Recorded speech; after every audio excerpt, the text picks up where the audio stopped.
Hi hello नमस्कार, मी तुम्हा सर्वांची लाडकी दीपाली. स्वागत आहे अजून एका नवीन व्हिडिओमध्ये. आणि हा व्हिडिओ असणार आहे नागपूर सिरीजमधला सर्वात लास्टचा व्हिडिओ, जो की तुमच्यासोबत शेअर करायचा राहून गेलेला. तर मित्रांनो, आज आपण आलो नागपूर जिल्ह्यामध्ये असणाऱ्या सुराबर्डी तालुक्यात, जे की महादेवांच्या मंदिरासाठी अत्यंत फेमस आहे. आणि हे फक्त नागपूर स्टेशनपासून 16 ते 17 किलोमीटरच्या अंतरावर आहे. त्यामुळे तुम्ही तुमच्या फॅमिलीसाठी एक दिवसाची ट्रिप नक्कीच काढू शकताय. आणि हे आहे शंकर, पार्वती आणि गणेशांची मूर्ती, जी की खूप मोठी आहे. आणि त्याच्या मागे जो वॉटरफॉल आहे तो सुद्धा चालू असतो, पण सध्या उन्हाळ्यामध्ये बंद आहे. आणि हे तुम्ही ब्रिज सुद्धा बघू शकताय, किती सुंदर बनवलेले आहे. आणि हे सुद्धा आर्टिफिशियलच आहे. हा ब्रिज पार करून आपल्याला वरती जायचं आहे, कारण वरती आहे महादेवांची गुहा, ज्याच्यामध्ये 12 ज्योतिर्लिंग आहेत आणि 9 देवींचा समावेश आहे. तेच बघण्यासाठी इथं फक्त 50 रुपये तिकीट आहे आतमध्ये येण्यासाठी. आणि चला तर मग बघूया. मी तर खूप एक्सायटेड आहे, तुम्ही सुद्धा बघा.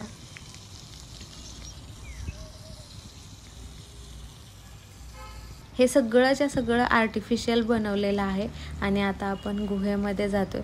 खरं तर तिथं व्हिडिओ काढायला बंदी होती, पण म्हटलं मला हा अनुभव तुमच्यासोबत शेअर करायचा होता, त्यामुळं म्हटलं की बघूया. आणि गुहेमध्ये भयानक अंधार होता, भीतीसुद्धा वाटत होती, पण मी खूप एक्सायटेड होते. मला एक्सप्लोअर करायचं होतं. आतमध्ये ही आर्टिफिशियल गुहा बनवली असं वाटतच नव्हतं. इतकं थंड आणि प्रसन्न वातावरण होतं. AC पेक्षा पण थंड वातावरण होतं. आणि तुम्ही बघू शकताय, अंधारामुळं फारसं दिसत नसणार, पण खरंच खूप मस्त वाटलं. खूप चांगलं होतं की आम्हाला सगळं निवांत बघता आलं विदाऊट डिस्टर्बन्स. कारण इथं जास्त गर्दी म्हटलं तर नवरात्रीमध्ये आणि महाशिवरात्रीला होते.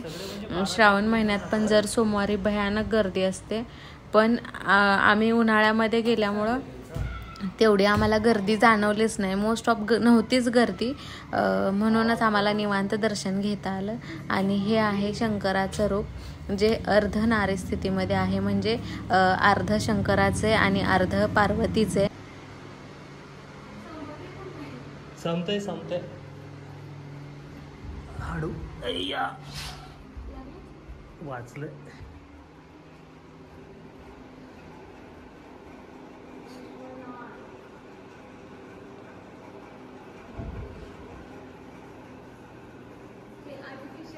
हां हो, आर्टिफिशियल आहे तेव्हा तर कंटिन्यू राहत आहे ना.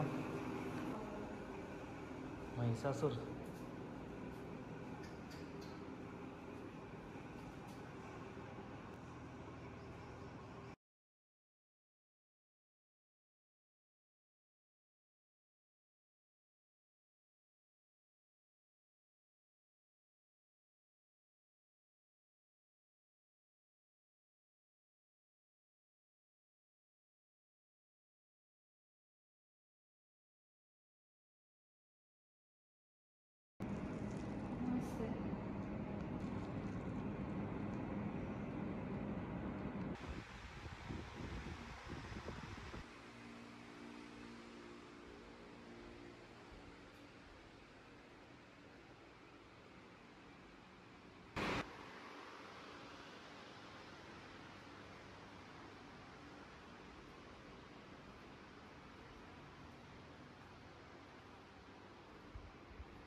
आहे का इथं काय की क्लोज झालंय?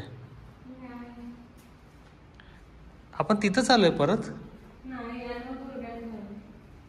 आणि फायनली संपूर्ण गुहा एक्सप्लोअर करून झालेली.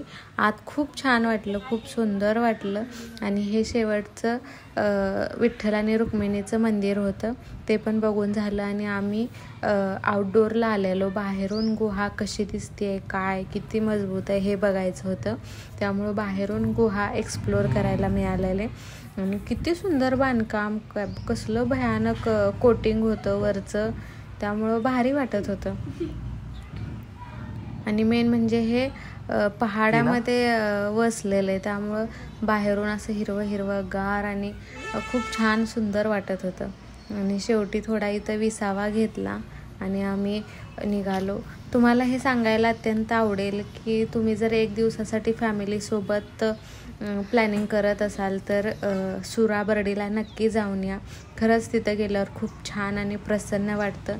लहान मुलांसाठी सुद्धा खेळायला उत्तम सोय आहे तिथं, गार्डनिंग वगैरे आहे आणि मेन म्हणजे राहायची सुद्धा तिथं व्यवस्था आहे. आणि जाता जाता आम्ही मेट्रोनं जायचं ठरलेलो, त्यामुळं 0 माईलपर्यंत आम्ही ॲटोने आलो आणि तिथून पुढं मेट्रोने जाणार होतो.